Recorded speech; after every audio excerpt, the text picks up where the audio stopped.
Hello दोस्तों। आज हम आपको एक नई डेविल मूवी के बारे में बताने जा रहे हैं जिसका नाम है कॉन्स्टेंटिन।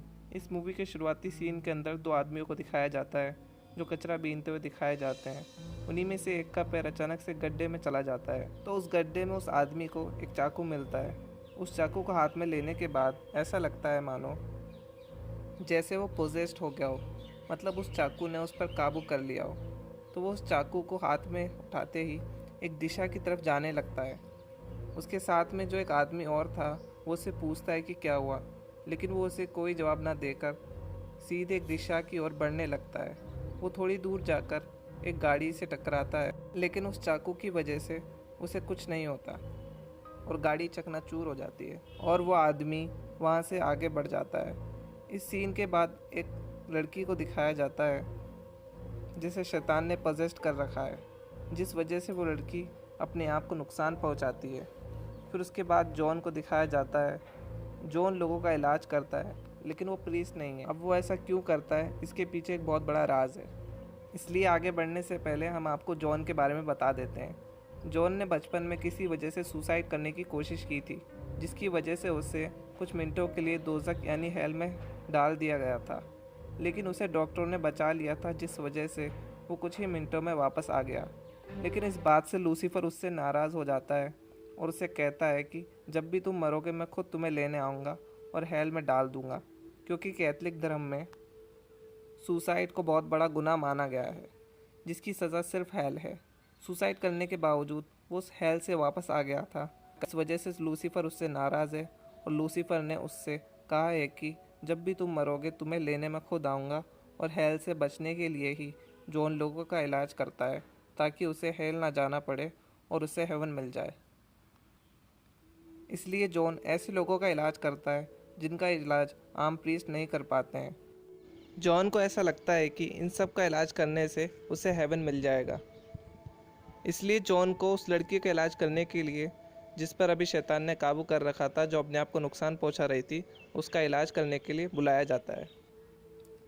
जॉन उसका इलाज करता है जैसे कि आम प्रीस्ट करते हैं। बाइबल के कुछ सेंटेंसेस को पढ़कर वो उसे शांत कर देता है, लेकिन थोड़ी देर में उसमें से एक डेविल बाहर आने लगता है, जिसे वो एक बड़े से कांच में कैद करके उस कांच को बड़ी मुश्किल से तोड़ देता है, जिसकी वजह से वो लड़की सही हो जाती है। इसके बाद थोड़ी देर बाद अगले सीन में मेंटल असाइलम में एक लड़की को दिखाया जाता है जो कि अपने असाइलम का लॉक तोड़कर छुपते छुपाते भागकर छत पर जाती है और वहाँ कॉन्स्टेंटिन का नाम लेकर वहाँ से नीचे छलांग मार देती है और सुसाइड कर लेती है। अगले सीन में दिखाया जाता है कि जॉन को खून की उल्टी होती है, जिसके बाद वो डॉक्टर के पास जाता है, जिस डॉक्टर से उसका काफ़ी सालों से इलाज चल रहा है और उसकी बीमारी लास्ट स्टेज पर है। सिगरेट पीने की वजह से जॉन को लंग का कैंसर है और वो कुछ ही वक्त बाद मरने वाला है इस बीमारी की वजह से। फिर अगले सीन में दिखाया जाता है कि अभी जिस लड़की ने छत से छलांग मारी थी, उसकी बहन जो कि जुड़वा है, सेम दिखती है। वो एक डिटेक्टिव है और उसका नाम है एंजेला डॉटसन, और वो अपनी बहन को देखने आई है और उसका केस भी वही संभालेगी। इसके बाद अगले सीन में दिखाया जाता है कि वो आदमी जो चाकू लेके एक दिशा में आगे बढ़ रहा था, इस बार उसके आसपास काफ़ी सारे जानवर दिखाए जाते हैं जो कि उसके पास आने से मर रहे होते हैं। इससे हम ये अंदाज़ा लगा सकते हैं कि वो चाकू कितना ख़तरनाक है।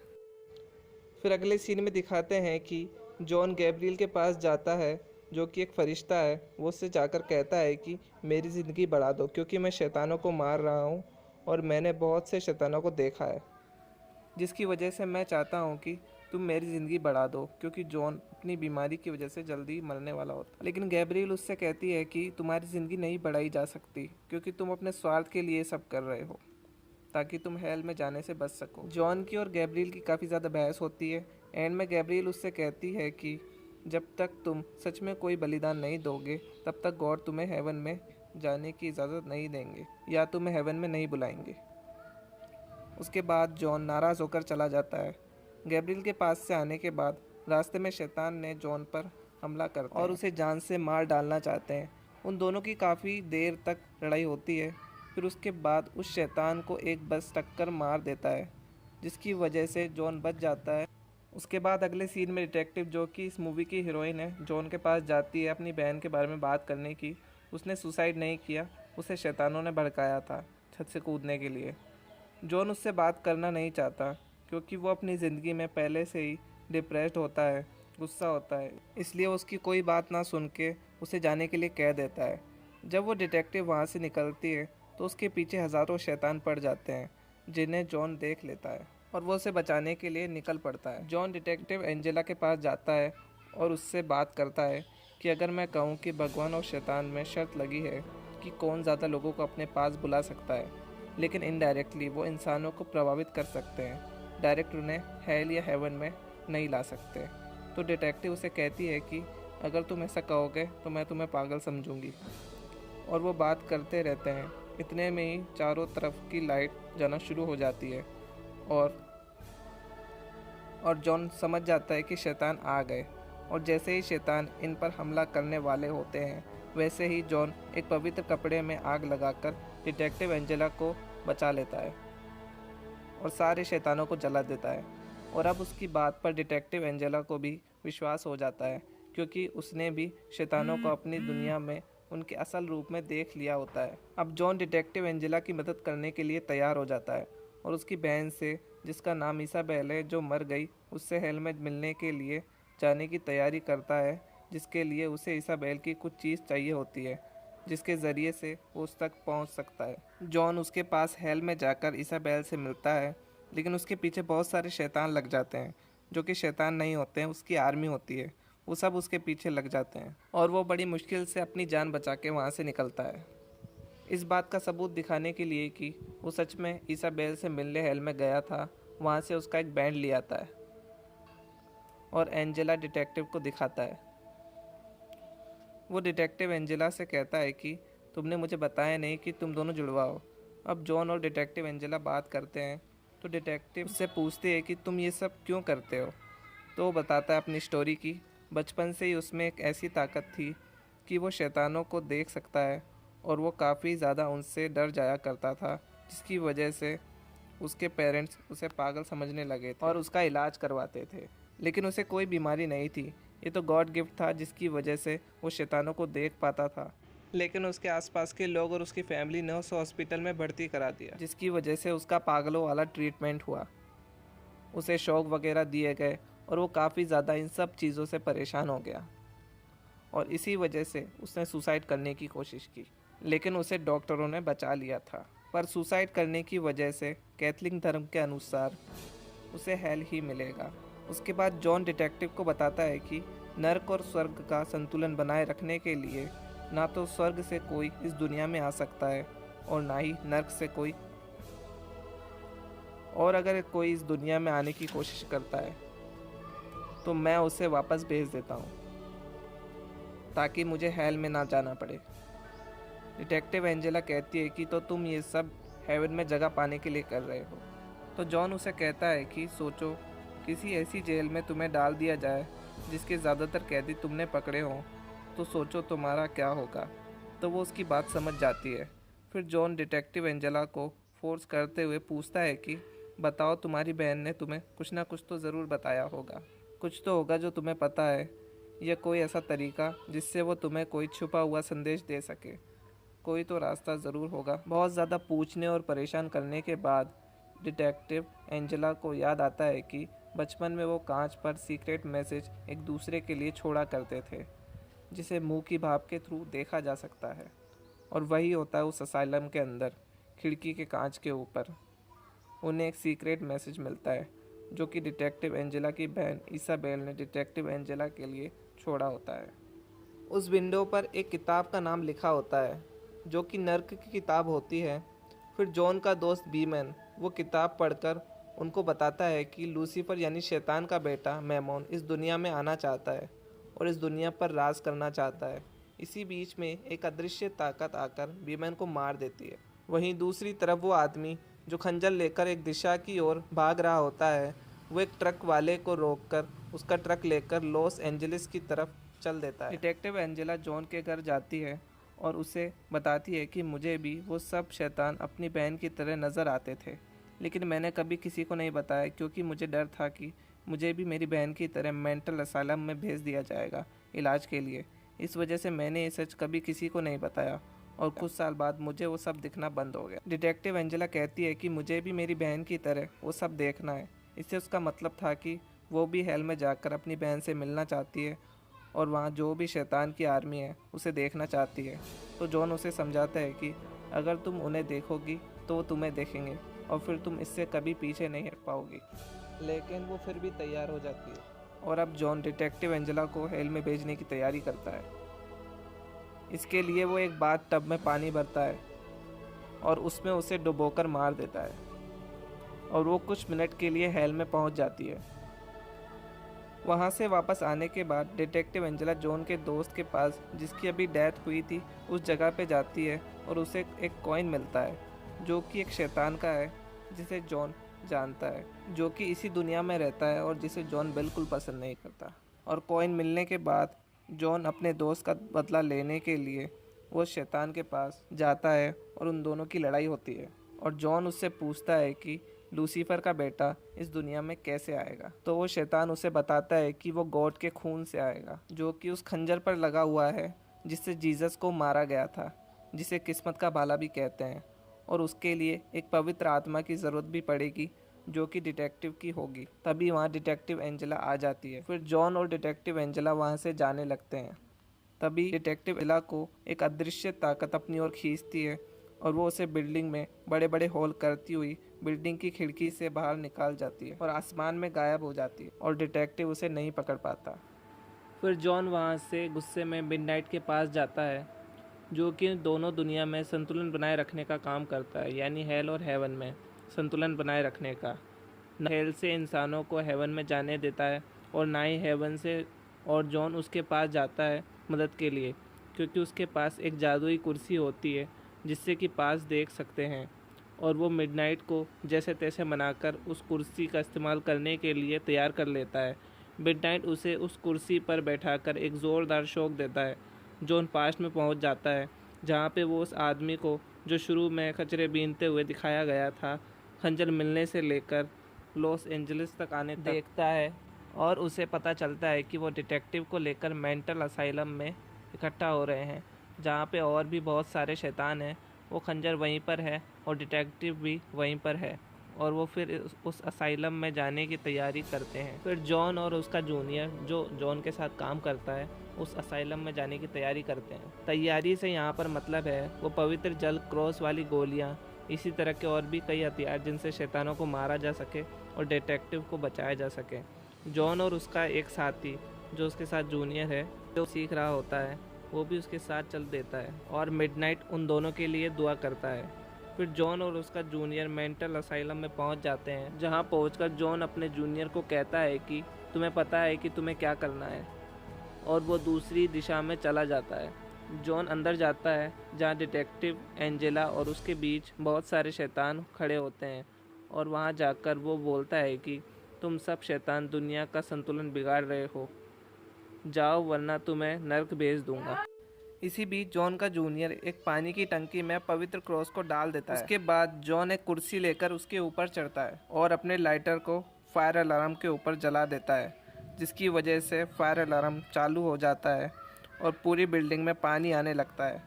और इसी पानी की बरसात से, जो कि क्रॉस की वजह से पवित्र जल हो चुका था, उससे शैतान कमज़ोर पड़ने लगते हैं और उनकी स्किन जलने लगती है, जिसका फ़ायदा उठा के जॉन उन सबको एक एक करके मार देता है। और दूसरी तरफ वो अदृश्य शक्ति डिटेक्टिव को लाकर उस असाइलम में फेंक देती है, जो कि सीधा पूल में आकर गिरती है। और उस पूल में ही पीछे से वो आदमी निकलता है जिसके पास खंजर है। डिटेक्टिव के पास गन थी, इसलिए वो उस पर गोलियां चलाती है, लेकिन वो सारी गोलियां उसके शरीर के आर पार होकर दीवार से टकराती है और वो आदमी उसे आकर पकड़ लेता है और डिटेक्टिव को पानी में डुबोकर मार देता है, जिसकी वजह से वो कुछ टाइम के लिए हेल में पहुंच जाती है, जहां पर लूसीफर का बेटा उसके शरीर में घुस जाता है और उसे पजेस्ट यानी काबू में कर लेता है। उन सब शैतानों को मारकर जॉन अंदर घुसता है, जहां वो देखता है जो आदमी खंजर लाया था वो मरा हुआ पड़ा है, क्योंकि उसका काम खत्म हो चुका है। डिटेक्टिव पजेस्ड हो चुकी है, जिसे देखकर जॉन एक बार को तो घबरा जाता है और अपनी गन को नीचे फेंक देता है, क्योंकि वो उसको मारना नहीं चाहता।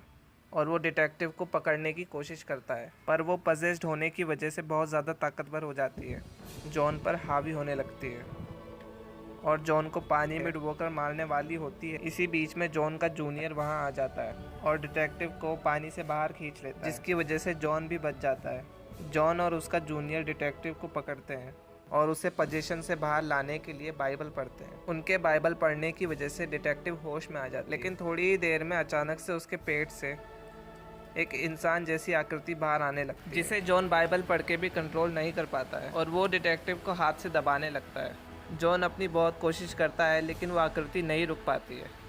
तब डिटेक्टिव एंजेला बहुत ज़्यादा दर्द महसूस कर रही थी और तड़पड़ा रही थी। फिर जॉन और उसका जूनियर दोनों मिलकर बाइबल पढ़ते हैं, तब जाके वो थोड़ा कंट्रोल में आ पाती है। जैसे ही डिटेक्टिव थोड़ी शांत होती है, जॉन अपने जूनियर की तारीफ करता है, तुमने बहुत अच्छा काम किया, और उसका जूनियर खुश ही हो रहा होता है। इतनी ही देर में एक अदृश्य ताकत उसे ज़मीन से भिड़ाकर छत से फेंक देती है, जिस वजह से वो गिरकर मर जाता है। जॉन के जूनियर के मरने के बाद जॉन अपनी ताकत का इस्तेमाल करके उसे, जो अदृश्य था, उसे दिखने पर मजबूर कर देता है। वो दिखाई देता है, तब पता चलता है कि वो गैब्रिएल है, जो कि एक फरिश्ता है, और वो उस पर अचानक से कूदती है और उसकी गर्दन पर पैर रख लेती है। गैब्रिएल, जो कि शैतान के साथ मिली हुई थी, जिसकी वजह से शैतान दुनिया में आने था, उसे नफरत थी इंसानों से, क्योंकि इंसान अपनी इतनी गलतियों के बावजूद भी ऊपर वाले से जब माफ़ी मांगते हैं तो वो उन्हें माफ़ कर देता है। इसी चीज़ से गैब्रिएल को गुस्सा है और वो शैतान के साथ मिलकर इस दुनिया पर राज करना चाहती है। गैब्रिएल जॉन को एक फूंक से उड़ा देती है, क्योंकि वो एक बहुत ताकतवर फरिश्ता है, और फिर वो लूसीफर के बेटे मेमोन को डिटेक्टिव के ज़रिए इस दुनिया में लाने की कोशिश करती है। दूसरी तरफ जॉन थोड़ा सा संभलता है और उठकर जो कांच के टुकड़े उसके आसपास पड़े होते हैं, जो उसी के थे, वो उन कांच के टुकड़ों से अपनी नस काट लेता है और अपनी मौत का इंतज़ार करता है। मौत का इंतज़ार करते हुए वो सिगरेट पीने लगता है। गैब्रिएल उस खंजर को निकालती है और डिटेक्टिव के पास जाकर बैठ जाती है और कहती है कि मेमोन, शैतान के बेटे, इस दुनिया में आ जाओ और इस दुनिया पर छा जाओ। दूसरी तरफ जॉन अपनी नस काटकर अपनी मौत का इंतज़ार कर रहा होता है। फिर जैसा कि लूसीफर ने कहा था, उसे लूसीफर खुद लेने के लिए आता है, और जब वो इस दुनिया में आता है तो वक्त रुक जाता है और जॉन लूसीफर को देखकर कहता है कि आने में इतनी देर क्यों की, और लूसीफर उसे कहता है, जॉन, मुझे नहीं लगा था कि तुम सुसाइड करने की कोशिश दोबारा करोगे। तो जॉन लूसीफर से पूछता है कि परिवार कैसा है तुम्हारा। तो लूसीफर उससे कहता है कि मेरा परिवार बहुत मज़े में है, बिजी। फिर जॉन उससे कहता है कि सुना है कि तुम्हारा बेटा भी तुम्हारे जैसी शक्तियों के साथ पैदा हुआ है। तो लूसीफर कहता है कि हाँ, ये मेरे लिए गर्व की बात है। तो जॉन उसे कहता है कि वो दूसरे कमरे में ही है। लूसीफर कहता है कि लड़के हमेशा से ही शैतानी करेंगे। तो जॉन कहता है कि वो गैब्रिएल के साथ है। तो लूसीफर कहता है कि वो उसकी पसंद है। जॉन कहता है कि उसके पास तकदीर का बाला है और उसकी बात को मजाक समझता है। तो लूसीफर जॉन से कहता है कि क्या ये मुझे तुम्हारी फंसाने की चाल है। तो जॉन उसे कहता है कि जाके दूसरे कमरे में देख लो, तुमने मेरे लिए 20 साल इंतज़ार किया है, 20 सेकंड क्या है। और लूसीफर उसकी बात सुनकर दूसरे कमरे में जाता है, जहाँ वो देखता है कि डिटेक्टिव लील उस पर तकदीर का बाला मारने ही वाला है, और वो वहाँ से डिटेक्टिव को उठाता है और पकड़ लेता है और वक्त चालू हो जाता है, और गैब्रिएल के हाथ में जो चाकू होता है वो जाकर सीधे ज़मीन में लगता है। लूसीफर कहता है कि ये दुनिया मेरी है अनंत काल तक। तुम हम सबसे काबिल थे गैब्रिएल, तुम महत्वाकांक्षी थे। गैब्रिएल लूसीफर को कहती है कि तुम शैतान हो, सबसे बुरे हो। फिर लूसीफर अपने बेटे, जो डिटेक्टिव के अंदर है, उससे कहता है कि घर चलने का वक्त आ गया है बच्चे।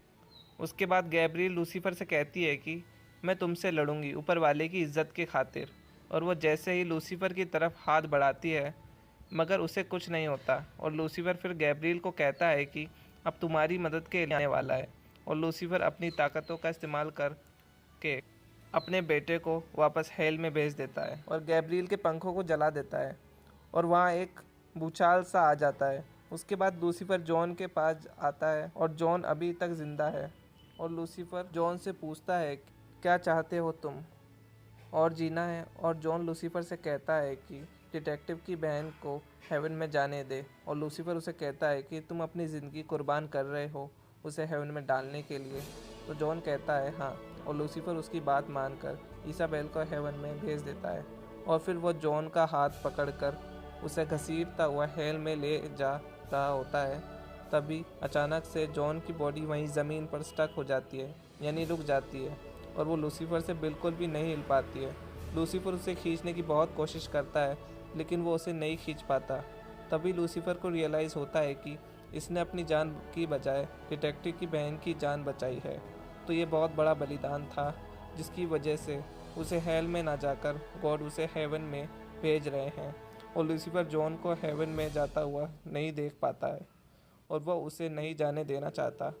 वो कहता है कि इसकी रूह सिर्फ मेरी है, और वो उससे पकड़ लेता है, और वो उससे उसकी जो कैंसर की बीमारी है वो बीमारी उसके शरीर से निकाल लेता है और उसे वापस ज़िंदा कर देता है। और जब लूसीफर उससे वो बीमारी अलग कर रहा होता है, तब वो बहुत तड़पड़ा रहा होता है, जिसकी वजह से अब वो इसी दुनिया में ज़िंदा रहेगा। और लूसीफर उसे कहता है कि अब तुम ज़िंदा रहोगे, क्योंकि लूसीफर चाहता है कि वो हेल में ही आए। लूसीफर किसी भी कीमत पर उसको छोड़ना नहीं चाहता। उसके बाद लूसीफर चला जाता है। जॉन बिल्कुल ठीक हो जाता है, उसके शरीर पर कोई घाव नहीं होता। इसी बीच में डिटेक्टिव भी जाग जाती है, और वो भी बिल्कुल ठीक है। फिर जॉन डिटेक्टिव के पास आता है, और डिटेक्टिव उसे थैंक यू बोलती है, और फिर जॉन वो तकदीर का भाला लेता है। तभी पीछे से गैब्रियल भी पानी से बाहर आती है। वो ज़िंदा थी, और इन सबको ज़िंदा रखने का कारण ये था ताकि अगले पार्ट में इन सब के बारे में बताया जा सके। इसका अगला पार्ट आने की पूरी उम्मीद है, लेकिन कब तक आएगा कोई क्लियर नहीं है।